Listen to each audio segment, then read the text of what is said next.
ጴጥሮስና ዮሐንስ ለሕዝቡ እየተናገሩ ሳሉ ካህናትና የቤተ መቅደሱ ጥበቃ ኃላፊ እንዲሁም ሰዱቃውያን ድንገት ወደ እነርሱ መጡ።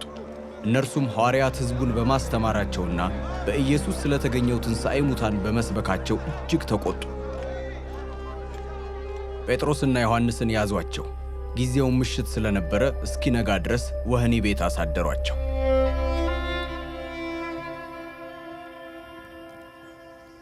ይሁን እንጂ ቃሉን ከሰሙት መካከል ብዙዎቹ አመኑ። የወንዶቹም ቁጥር ወደ 5000 ከፍ አለ።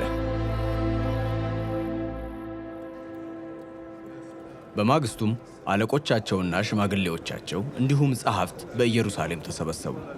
ሊቀ ካህናቱ ሐና፣ ቀያፋ፣ ዮሐንስ፣ እስክንድሮስና የሊቀ ካህናቱ ቤተ ዘመዶች ሁሉ በዚያ ተገኝተው ነበር።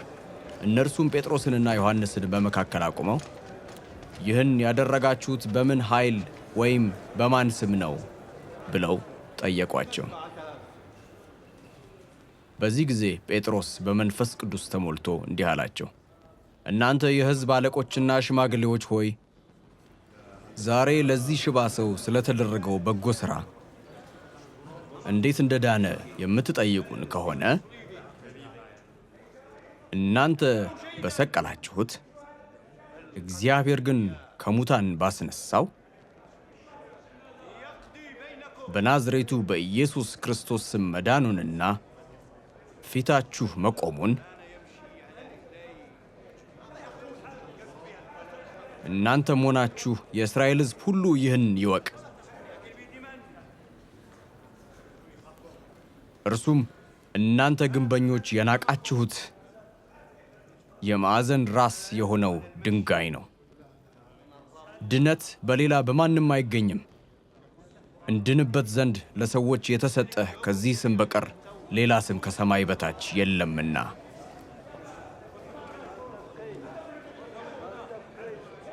ሰዎቹም ጴጥሮስና ዮሐንስ እንዲህ በድፍረት ሲናገሩ ባዩአቸው ጊዜ ያልተማሩ ተራ ሰዎች መሆናቸውን ተረድተው ተደነቁ።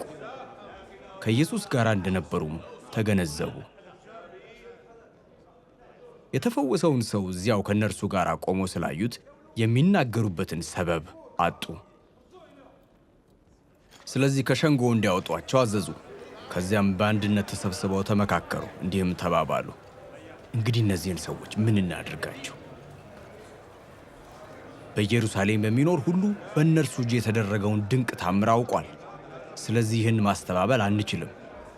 ይሁን እንጂ ይህ ነገር ከእንግዲህ በሕዝቡ መካከል ይበልጥ እንዳይስፋፋ እነዚህም ሰዎች ዳግመኛ በዚህ ስም ለማንም እንዳይናገሩ እናስጠንቀቃቸው። ከጠሯቸውም በኋላ በኢየሱስ ስም ፈጽሞ እንዳይናገሩና እንዳያስተምሩ አዘዟቸው።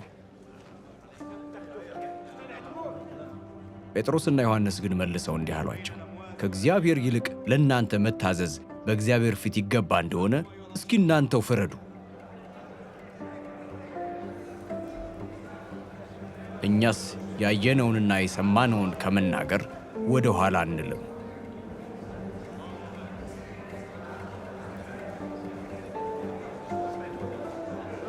እንደገና ከዛቱባቸው በኋላም ለቀቋቸው። ምክንያቱም ሕዝቡ ሁሉ ስለሆነው ነገር እግዚአብሔርን ያመሰግኑ ስለነበር ሊቀጧቸው አልቻሉም። በዚህ ታምር የተፈወሰውም ሰው ዕድሜው ከ40 ዓመት በላይ ነበርና።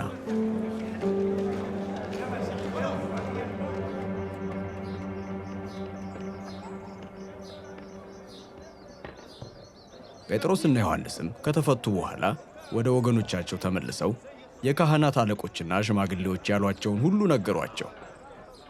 እነርሱም ይህን በሰሙ ጊዜ ድምፃቸውን በአንድነት ወደ እግዚአብሔር ከፍ አድርገው እንዲህ አሉ፣ ልዑል ጌታ ሆይ፣ አንተ ሰማይንና ምድርን ባሕርንም በውስጣቸውም የሚኖሩትን ሁሉ ፈጥረሃል። በመንፈስ ቅዱስም አማካይነት በብላቴና በአባታችን በዳዊት አፍ እንዲህ ብለህ ተናግረሃል። አሕዛብ ለምን በቁጣ ተነሳሱ? ሕዝቡስ ለምን በከንቱ አሴሩ? የምድር ነገሥታት ተነሱ፣ ገዦችም በጌታና በመሲሑ ላይ ሊመክሩ ተሰበሰቡ። በእውነትም ሄሮድስና ጳንጤዎስ ጲላጦስ ከአሕዛብና ከእስራኤል ሕዝብ ጋር በዚህች ከተማ አንተ በቀባኸው በቅዱሱ ብላቴና በኢየሱስ ላይ ለማሴር ተሰበሰቡ። ይህም የሆነው የአንተ ክንድና ፈቃድ ጥንት የወሰኑት እንዲፈጸም ነው። አሁንም ጌታ ሆይ ዛቻቸውን ተመልከት፣ ባሮችህም ቃልህን በፍጹም ድፍረት መናገር እንዲችሉ አድርጋቸው። ለመፈወስ እጅህን ዘርጋ፣ በቅዱሱ ብላቴናህም በኢየሱስ ስም ድንቅና ታምራት አድርግ። ከጸለዩም በኋላ የነበሩበት ስፍራ ተናወጠ፣ ሁሉም በመንፈስ ቅዱስ ተሞሉ፣ የእግዚአብሔርንም ቃል በድፍረት ተናገሩ።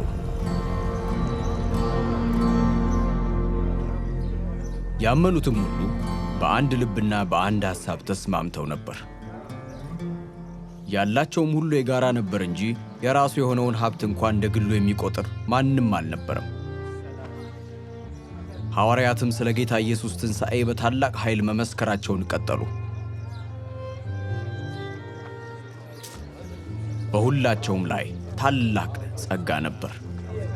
ከመካከላቸውም አንድ ችግረኛ አልነበረም። ምክንያቱም መሬትም ሆነ ቤት የነበራቸውን ሁሉ እየሸጡ ዋጋውን አምጥተው በሐዋርያት እግር ስር በማስቀመጥ ለእያንዳንዱ በሚያስፈልገው መጠን ያካፍሉት ነበር። በቆጵሮስ የሚኖር ዮሴፍ የሚባል አንድ ሌዋዊ ነበረ። ሐዋርያትም በርናባስ ብለው ጠሩት። ትርጉሙም የመጽናናት ልጅ ማለት ነው። እርሱም መሬቱን ሸጦ ገንዘቡን አምጥቶ በሐዋርያት እግር ስር አስቀመጠ።